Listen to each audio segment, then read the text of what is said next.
ఒక 80 సంవత్సరాలు దాటినటువంటి ఒక గురుస్వామి విజయప్రసాద్ రెడ్డి గారు జరుగుతున్నటువంటి మరి సెమినార్ దగ్గరికి రావటం జరిగింది. వారితో వారు కొన్ని విషయాలు మాట్లాడుకున్నారు, చక్కగా వివరణ ఇవ్వగలిగారు. అలాగనే అటుపక్కన ఉన్నటువంటి గురుస్వామి అయినప్పటికీ కూడా సహోదరుని చాలా అభినందించారు.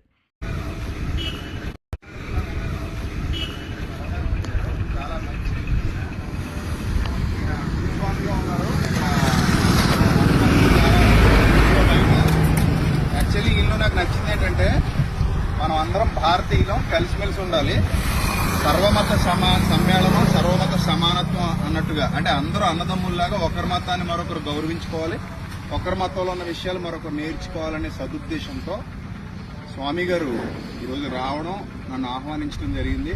సో ఇలాంటి వ్యక్తులు మన భారతదేశానికి చాలా అవసరం. ఎందుకంటే కొట్టుకు చచ్చిపోతే అభివృద్ధి ఉండదు, కలిసిమెలిసి బ్రతికితే అభివృద్ధి ఉంటుంది. సో ఆయన నేను గౌరవిస్తున్నాను, ఆయన నన్ను గౌరవిస్తున్నారు. ఇలాంటి ఒక మంచి సహృదయపూర్వకమైన వాతావరణం మన భారతదేశం అంతా రావాలి, అప్పుడే దేశం బాగుంటుంది. త్వరలో ఈ స్వామి గారిని మేము అందరం కలిసి ఒక చక్కటి భారతీయ ఐక్యత సదస్సు ఒకటి ఏర్పాటు చేస్తాం. అప్పుడు మిమ్మల్ని అందరినీ పిలుస్తాం. ఎందుకంటే వారు హైందవ్యాన్ని బట్టి, క్రైస్తవ్యాన్ని బట్టి, ప్రతి మతాన్ని బట్టి గౌరవిస్తూ మాట్లాడతారు కాబట్టి ఎవరైనా గౌరవిస్తారు. కాబట్టి కొందరు ఉంటారు గౌరవించకుండా మాట్లాడే వాళ్ళు కూడా కొందరు ఉంటారు. కానీ గౌరవించాలి, ఇతరులు మనం గౌరవించాలి, మనల్ని వారు గౌరవించాలి, అలాగనే మన మాట వారు గౌరవించాలి, వారి మాట కూడా మనం గౌరవించాలి. కాబట్టి గౌరవించుకుంటూ కూడా వెళ్ళటం అనేది చాలా ప్రాముఖ్యమైనది. అందుకే నిన్ను వలని పొరుగు వారిని ప్రేమించుము, నన్ను గణపరచువారిని నేను గణపరుస్తాను అనే మాటలు బైబిల్లో మనకు కనిపిస్తూ ఉంటాయి.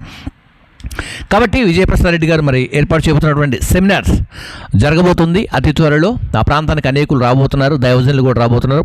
ఇందులో ప్రాముఖ్యంగా మరి బ్రదర్ షఫీ యుఏఆర్సీ నుంచి కూడా వారు వస్తున్నట్టుగా చిన్న ఇన్ఫర్మేషన్ వారు కూడా చెప్పారు.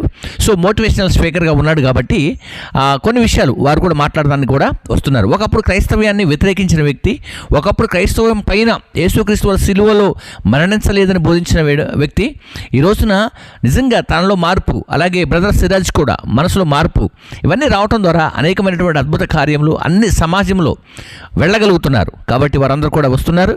మరి మీరు కూడా ఆ ప్రాంతం సిద్ధపడిన వారందరూ కూడా చక్కగా వెళ్ళి చక్కగా నేర్చుకుని ప్రభు కొరకు బలపరచబడాలని, స్థిరపరచబడాలని కూడా నేను కోరుకుంటున్నాను. అలాగే విజయప్రసాద్ రెడ్డి గారికి వన్స్ అగైన్ కంగ్రాట్స్. సో మీరు ఇంకా ఆ ప్రాంతంలో ఇలాంటి సభలు అనేకం ఏర్పాటు చేసి అనేకుల్ని క్రీస్తు వైపు మళ్లించాలని కూడా కోరుకుంటూ ఈయన మాటలు ముగిస్తున్నాను. May God bless you. అందరికీ శుభాలు. ప్రాముఖ్యంగా 80 ఏళ్ళు వయసు ఉన్నప్పటికీ కూడా గురుస్వామిగా ఉన్నటువంటి వారు మరి సహోదరులను కలుసుకోవడాన్ని బట్టి వారిని కూడా నేను ఈ సమయంలో దీవెనకరంగా, ఆశీర్వాదకరంగా, ఆరోగ్యకరంగా ఉండాలని నేను కోరుకుంటున్నాను. అంతేకాకుండా బ్రదర్ కూడా చక్కని ఆరోగ్యం కలిగి ఉండాలి.